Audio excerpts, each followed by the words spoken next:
big cameras. All right, just raise your hand if you have a question. We'll get started.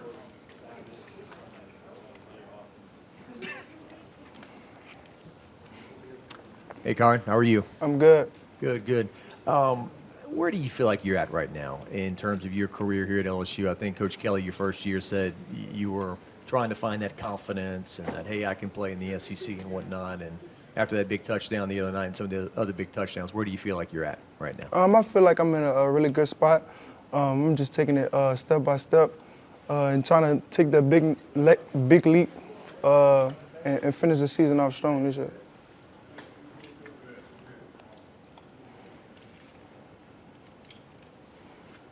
When you had a chance to go back and look at the Alabama tape, did they do anything that were making you guys giving you some trouble to score potentially, or that you think you guys can build on moving forward? No, Alabama didn't do nothing. It was mainly us. We have to fix the little things, the details, like discipline and routes. Alabama didn't stop us. We stopped ourselves mainly. So.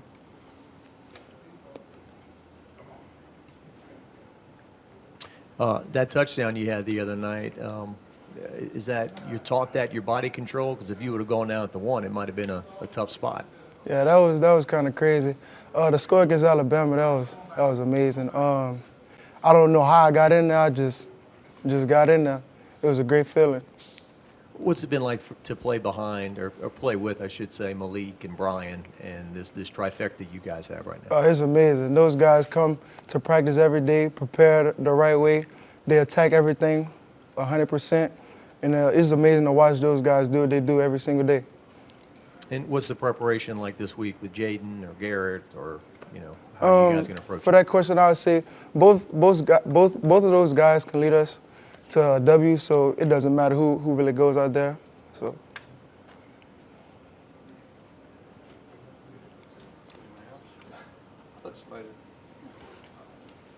What are you seeing in Florida? What are the challenges with this team this week? It's not really a big challenge. We're just gonna come day to day. We're gonna, like Coach Kelly said after the game, good is not good enough, so we have to prepare. And if we want to be elite, we got to do the little things right. What would you say the morale is of the team overall? I mean, the Alabama game, that's always a big, spectacle and hyped and everything. Sometimes it's hard to bounce back from that game, win or lose. So where do you think the team is right now? We all on the same page. Like I said, we just trying to get 1-0 this week and keep stacking days.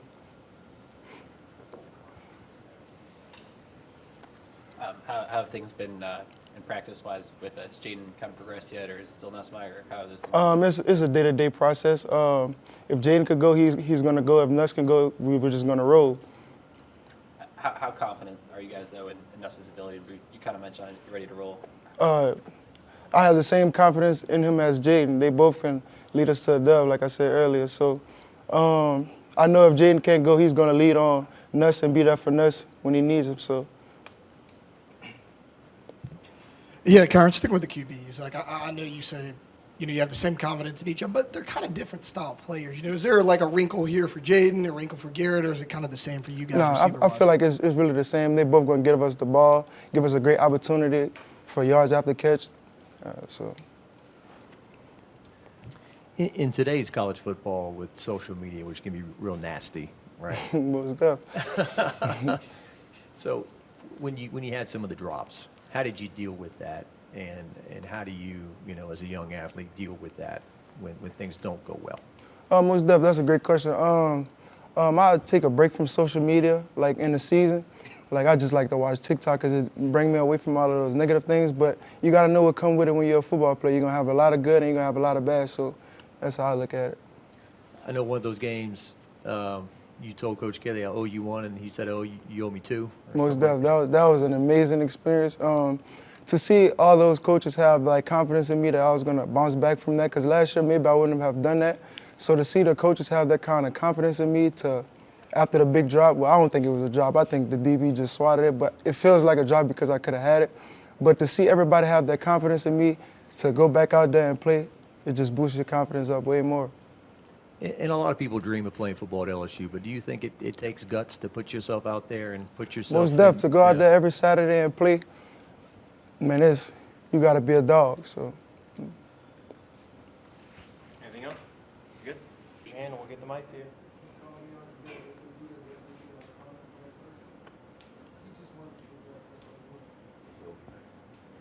What did you take a look at after the Alabama game, and what can you guys improve on in terms of getting off the field there on third down? I think just as a defense, just executing better. I think it's just leverage issues. It's one thing that I took away. I'd probably say just that. Yeah, executing to a high level and just leveraging on third down, especially a quarterback. Yeah. So after this loss, over the years, there's so much sometimes invested in the Alabama game, and maybe it's hard to move on. What's the overall collective feel of the team now moving forward to try to win 10 games and do some of those things?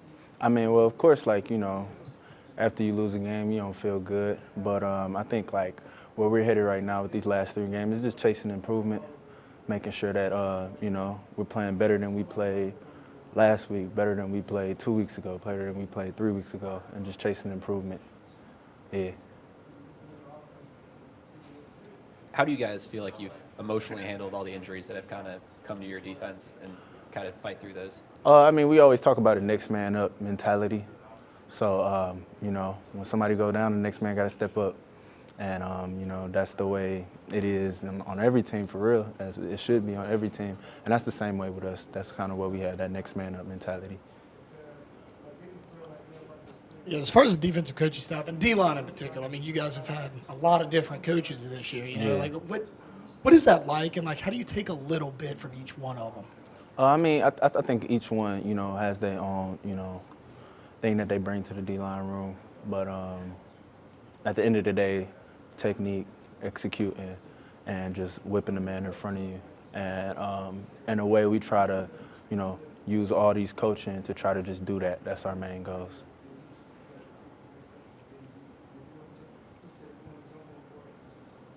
When you have a quarterback kind of have his way running the football against defense like that, how do you guys kind of take that and respond the next week when you get to take the field? I mean, of course, we just go back, we watch film, we see, for the coaches, they see, things they could have done better to put us in better positions. And then for the team, it's just, seeing what we could have done better within the call to, to make that happen. And, yeah, I mean, for real, that's really it, just taking film and then going back to the next practice field and doing it again.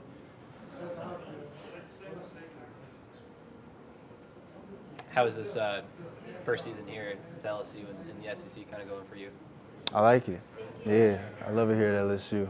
I think I'm developing really good as a player, improving every week. And that's all I can ask for as a player is just making sure I'm improving every week, making sure I'm always a plus factor for the defense and just, doing my job and whipping the man in front of me. So, yeah. I know you played in big environments before, but, a game like LSU versus Alabama, what did you kind of take away from that? And you got another one coming up with Florida coming into town. Yeah. I mean, that's one to remember for sure. Growing up watching LSU playing Alabama and then, being in that environment and actually doing it, it was a little surreal at the beginning. So, yeah, it was definitely a dope experience. It was one I was looking forward to. You got a lot of young guys on your team who have kind of been thrust, like you said, that next man up mentality. Mm-hmm. How have you kind of led them through these experiences? Man, I just tell them just cool, calm, and collected. That's what I'm saying. Just cool, calm, and collected. Don't let the moment be too big. Don't let the moment be too small. You got your job, execute, and get things done. We were just talking to Kyren. Mm-hmm. Obviously, different side of the ball, but what have you seen out of him in terms of, the drops and then kind of overcoming those and keeping his head on and focus moving forward? It's like I said before, it's just, chasing improvement, and that's something that he's done, for real. I mean, we can always talk about, what he should have done and stuff like that, but, he had a really big catch for us, and the game got us in the end zone when we really needed it. And, that's an example of a dude that, doesn't let the moment get too big, doesn't let the moment get too small, and just chase improvement. And, he comes in and makes a play for us, and that's what we need from all of our dudes. He was talking to us about the challenges of social media today. Like if you would have 3 sacks, I'm sure you'd want to maybe go read social media and the compliments. But then when things don't go well, you have to avoid it. And how can that affect your mentality if you go and read that stuff? I mean, for me, I kind of try to stay away from social media, like, you know, during the week, stuff like that. You know, people say different things. People don't know what we're doing in the building. They say all types of stuff. So for me, it's what matters. You know what I'm saying? My team, playbook, the game plan, and at the end of the day, it's, you know, the right getting the opinions from the people that matter for real. And, you know, social media, you know, it can be a distraction, and that's something I try not to let happen. And I feel like, you know, I'm confident in my game because of that. You know what I'm saying? I kind of like have my own little space, if that makes sense. Yeah. What about Florida is kind of sticking out to you as you guys prep for them and some things offensively that they do well? They do a lot of motions and shift, eye candy. They got great players. So, you know, just managing all that, making sure our eye discipline is correct. And I think that's one of the biggest things going into this game is eye discipline and just handling all the motions and shifts and, you know, different types of, like, eye candy plays that they have and stuff like that. Any more questions? Good. All right. Yep. So how would you describe just everyone's attitude after, you know, losing to Alabama? It appears you can't make it to the SEC championship, so maybe a readjustment of goals and whatnot moving forward? So it was down for like the day after, but we have a 24-hour rule.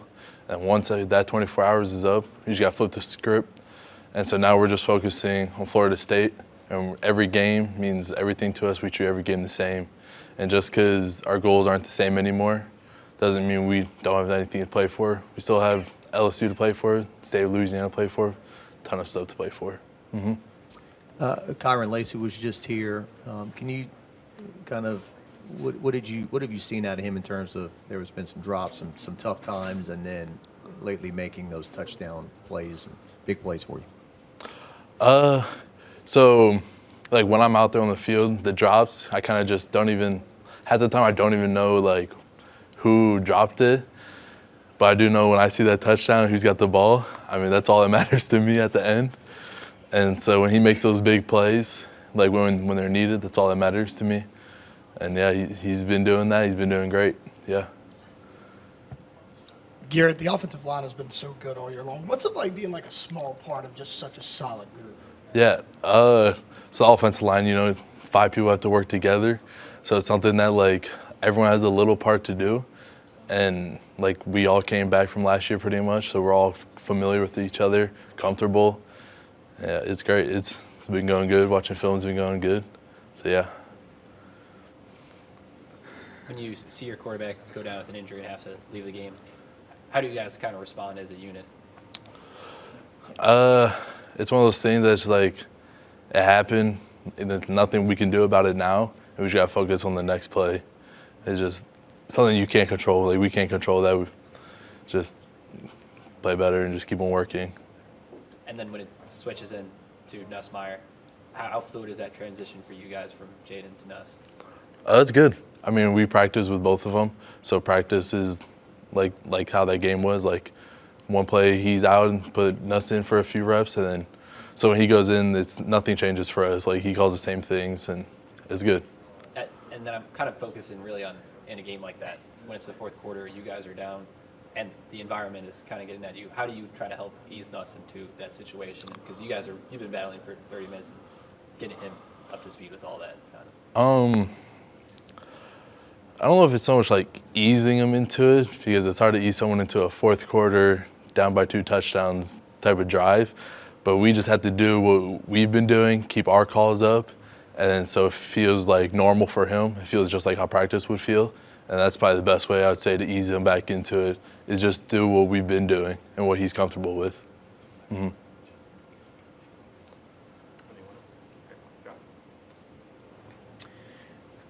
How did you feel that Jaden played on that big stage the other night? And should a guy be penalized because he gets injured and has to miss time when he's still, one of the best players in the country?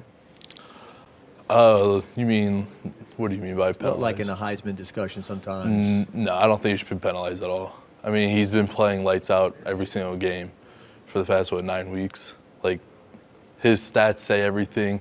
Compare his stats to anyone else's stats. Like, there's no reason to penalize him for being hurt.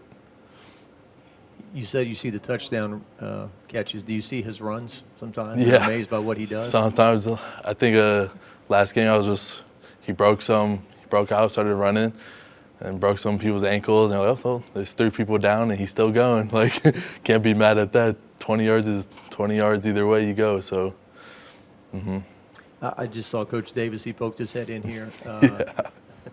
I know I've asked you about him before, but what he does on the recruiting trail too, and just overall as your positions coach. No, he's been great with us. I mean, he's always worked with us. He understands every one of us. We're all different, and he knows our personalities. So he knows how to coach each and every one of us like differently, but the same, if that makes sense. So if he has to be harder on someone or another person, maybe he has to teach more. So he understands our personalities, and so he's able to work with us really well. You've had to have some people fill in due to injuries on the offensive line. I'm curious how you felt about the play of Lance Hurd as a freshman, kind of stepping in. I think it was Emery was down. He stepped in. What have you seen from him and his growth? He's a freshman coming in, and then so when he gets in, he kind of has to warm up. But once he warms up, he's a long kid. He's a tall kid. He's strong, and so I think once he gets going, gets the freshman out of him, he's unstoppable. He'll be good, yeah. So no problems with him. Good? All right. Thanks, Garrett.